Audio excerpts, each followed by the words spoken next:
Greetings and welcome back to the Grindhouse. Tonight we're on movie number 2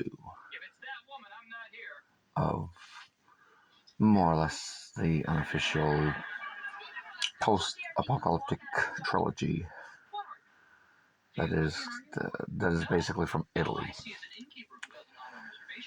Italy and Europe have come up with some pretty good movies in the 80s, and this is definitely one of them. The movie was 1990, The Bronx Warriors. Fred Williamson's in it. Mark Gregory, who is in the Thunder Warriors series, is in it. Let's see who else. There's a girl in the movie who I swear looks like the girl from the movie Night of the Comet, the sidekick to Mary Catherine Stewart, but I don't know if it's her or not. Turns out she's also the director's daughter, Enzo Castellani, I believe is his name. Enzo Castellani.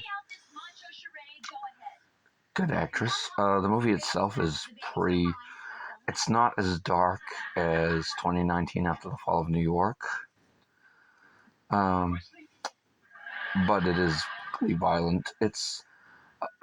When I saw the credits, one of the credits said something about stunts done by, I can't remember the first, something about a stunt team, the Rocky stunt team or something like that. And that said, in the Hells Angels, as in the biker gang, the Hells Angels? Yeah. I don't know. Possibly. Maybe. Who knows? This is 1980. It was 82. Maybe 81. This film is basically, it's another post-apocalyptic movie, but at the same time, you don't really see that the bomb went off in New York, or anywhere for that matter. There are some ruins, but it looks like it's less, 2019 After the Fall of New York, and more sort of a slight nod to John Carpenter's Escape from New York, in my opinion. Minus the prison population type of thing, but basically the Bronx is a no man's land. The law has given up on it. The law has given up on it to the point where they're letting the gangs just run roughshod over everything. The girl in the movie, she is the president's daughter, and she leaves Manhattan because she was going to be the heir to a weapons manufacturing fortune on her 18th birthday.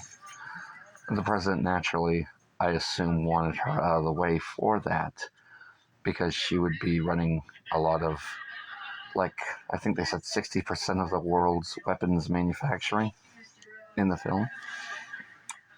So she flees from Manhattan to the Bronx. She ends up meeting Trash. Trash is Mark Gregory's character, and he's more or less the main character. And Vic Morrow plays a bounty hunter by the name of Hammer. And I guess this is actually one of Vic Morrow's last films.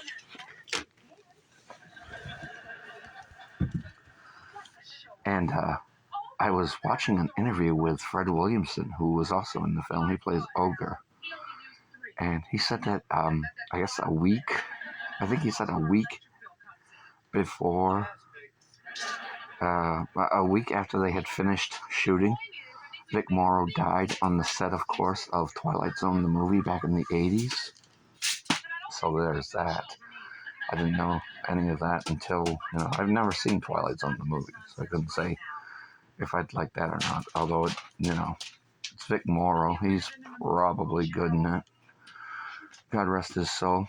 But anyway, sadly, another actor that is in this movie, of course, is George Eastman. Eastman is still good in this film. My only complaint about this film with him in it is the fact that he's not in it long enough, because he was the character known as Golan, and his character was kind of this, he was kind of this warlord character that was running this other group. I can't remember the names of all the groups, but he was running the guys that were on the hockey stick skateboards type, roller skates type of deal. So that was kind of interesting in itself. There's also a nod to the actual movie The Warriors, with this one group of people that do like tap dance routines while fighting. And they have the makeup around their eyes, like sort of like a cross between David Bowie, Marilyn Manson, more or less. It's, the whole explosion around the eyes thing. So there's that. Overall, it's, like I said, not as dark as um, After the Fall of New York. And it's more or less a biker movie in some aspects, but it doesn't go into the aspect of nothing but bikes. It doesn't go into the aspect of like movies like The Side Hackers or Hellcats or those old Crown International films you might have seen back in the 80s. It doesn't go that far. Stunts in it are very good.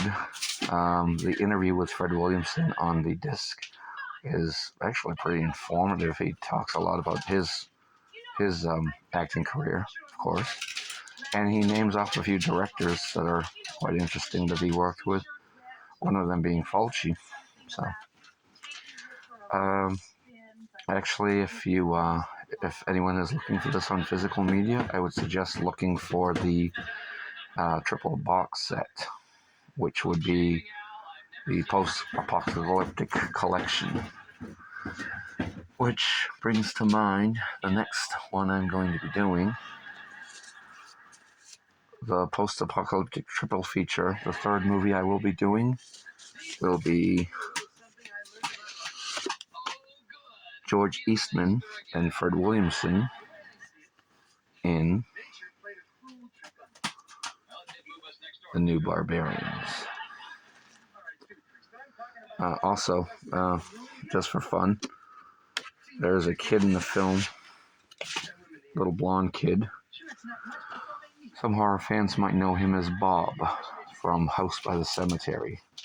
Yeah, he's in this movie too, surprisingly. And the movie, of course, is, it's got its fair share of dubbing. Dubbing is not always a bad thing. But in any event, this has been the Grindhouse.